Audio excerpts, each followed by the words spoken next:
Balakas sa ulan, hangin at alon ang naranasan sa Daet, Camarines Norte. Sa ilang bayan naman sa Aurora Province, namerwisyo ang baha sa mga residente at motorista. Ayon sa Pag-asa, mga pagulang yan ay dulot ng shear line. Narito ang unang balita.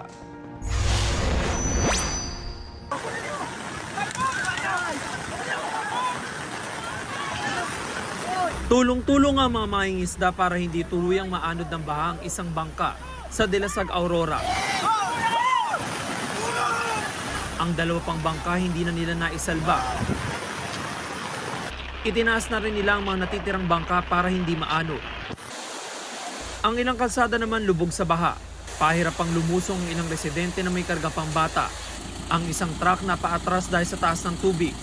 Pahupain muna raw nila ang baha para hindi masira ang karga nilang produkto. Swimming pool na yung bahay namin. Sa bayan ng Kasiguran, pinasok na ng tubig ang ilang bahay kasunod ng magdamag na ulan. Lubog din sa baha ang isang detour road doon. Hinahampas sa malalakas na alon ng Bagasbas Beach sa Daet, Camarines Norte. Makulimlim din ang langit. Halos wala ring tigil ang ulan.